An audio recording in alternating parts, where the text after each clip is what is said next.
When I ran for president 4 years ago, I said we're in a battle for the soul of America, and we still are. The question we're facing is whether in the years ahead we have more freedom or less freedom, more rights or fewer. I know what I want the answer to be, and I think you do too. This is not a time to be complacent. That's why I'm running for re-election. President Joe Biden has officially announced his re-election bid, and he did so by putting out a 3-minute long announcement video that urges Americans to get together and finish the job. The video was meant to be inspiring, but also took some jabs at Republicans and what they've done to roll back some of the freedoms that Americans were able to enjoy previously. So let's go to that, and then we'll discuss. Freedom, personal freedom, is fundamental to who we are as Americans. There's nothing more important, nothing more sacred. That's been the work of my first term, to fight for our democracy. This shouldn't be a red or blue issue. To protect our rights, to make sure that everyone in this country is treated equally and that everyone is given a fair shot at making it. But you know, around the country, MAGA extremists are lining up to take on those bedrock freedoms, cutting Social Security that you've paid for your entire life while cutting taxes for the very wealthy, dictating what healthcare decisions women can make, banning books, and telling people who they can love. And that was about as harsh as Biden was in his announcement video. I think that it was right for him to point to all these different issues that are unpopular among GOP politicians. Certainly the rollback of reproductive rights helped the Democratic Party during the 2022 midterms. But I have to also be honest, I watched that announcement video immediately after watching Trump's latest attack ad against Ron DeSantis. And I wish I hadn't done that because it left me wanting more from Biden. Yeah, no, that's funny because I did it in reverse order. I'm gonna be much more harsh. That ad sucked. It was 3 minutes and I nearly dozed off in the middle.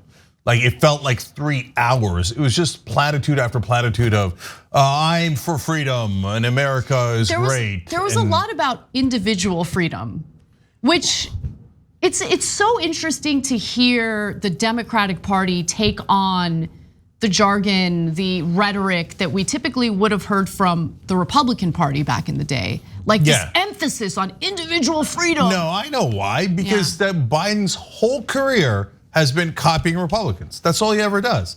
He just copies Republicans and says, I'm less vicious. Okay, it's not a red issue, it's not a blue issue. What's their talking points? I mean, by the end, he's going to be like, make America spectacular again. Okay, come on, dude, come up with something original. Like in that ad, he did everything but puppies are cute. It was so boring. That 15 seconds you saw of him attacking MAGA extremists, that's it. That's the only part that was interesting in the ad. The other 2 minutes and 45 seconds are nothing. Just cotton balls. That's Joe Biden. He's a terrible candidate. Terrible. So after he made his announcement, the Republican National Committee put out their response video. It's getting a lot of attention because it's allegedly generated 100% by AI, which is really scary because it doesn't seem like it's generated by AI. It's actually pretty well done. And as you can imagine, I mean, it's coming from the Republican National Committee. It's pretty vicious. Let's watch. We can now call the 2024 presidential race for Joe Biden. My fellow Americans. This morning, an emboldened China invades Taiwan. Financial markets are in free fall as 500 regional banks have shuttered their doors. Border agents were overrun by a surge of 80,000 illegals yesterday evening. Officials closed the city of San Francisco this morning, citing the escalating crime and fentanyl crisis. Who's in charge here? It feels like the train is coming off the track.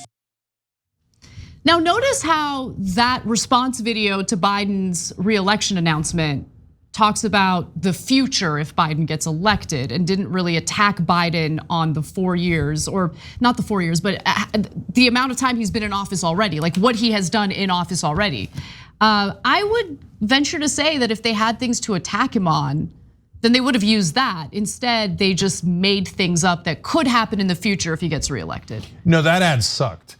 Trump's ads against DeSantis are 1,000 times better. Okay, so the reason why that ad sucked is there's a great number of reasons. Number one, this is exactly the ads they ran against Biden last time, and they lost on those ads. Second of all, they said all this stuff was already going to happen in this first term, but it didn't. So it really falls flat. So for the extreme MAGA crowd, they're going to love this, right? They're like, oh my God, it's an imminent collapse of society. They love that. They got their canned tuna ready. They got all their ammunition ready. They bought gold. They're ready, right? But it hasn't happened. It's not going to happen. They're still looking for the FEMA camps that Obama set up. I mean, look, right? So, but outside of that crowd, this is going to feel stupid and a retread and things that didn't happen and looks ridiculous. And in the beginning, they're like, imagine if Biden is reelected. Wait, so you agree that he was elected? That's right. And if it's Trump, are we really going to run a whole campaign where Trump pretends that he won last time? That's crazy, right? So I mean, we all know that like the only reason why Biden has any chance of winning is because Trump might be the nominee on the other side, and he's literally the only politician in the country less popular than Joe Biden. Biden's at 38%, Trump's at 34%. Which is why the Democratic Party is elated that things seem to be shaping up as a rematch between Biden and Trump. And I wanted to talk a little bit about that because look, my concern is when Democrats get a little too cocky.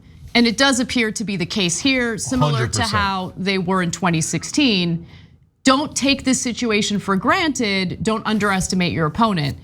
And I see a little bit of that happening now, according to reporting from Politico. So Politico spoke to a number of Democrats, and some, to be fair, are skeptical at the cockiness. But I'll start with the Democrats who think this is great. This is a win for Biden.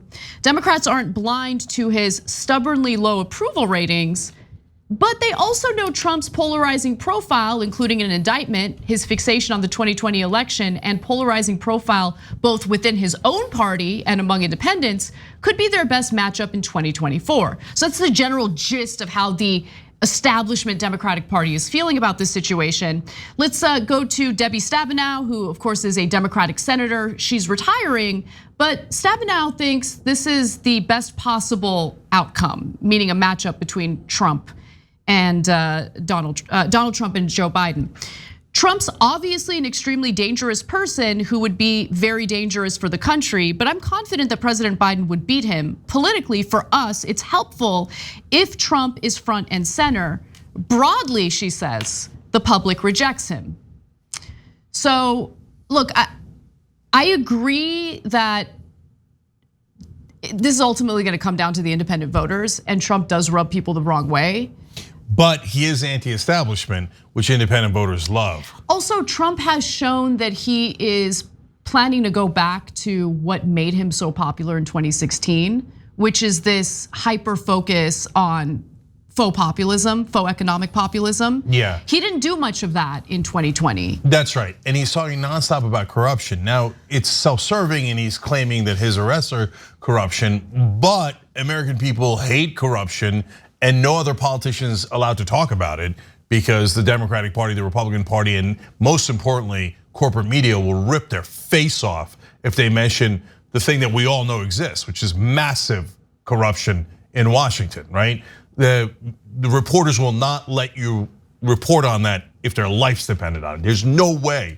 The first person who talks about corruption, they smear job after smear job after, but Trump doesn't care. He's been smeared 2,000 times. He's just gonna keep saying the word corrupt, and that's gonna resonate. So, look, do you want to talk about playing with fire and being overconfident? You know what Trump's approval rating was on election day in 2016, the day that he won? It was 36%. Wow, I didn't know that. Yeah, I went back and checked because I was writing it in my book. And I went back and found the sources, 36%. Well, you went back and looked at that. I actually wanted to go back to find the numbers in regard to the key battleground states where Biden beat Trump, because it was really down to 3 key battleground states. And it's important to understand that and know that, because when it comes to the Electoral College, Biden barely won, barely. Okay, so let me give you the actual details on that. Let's go to the last graphic here.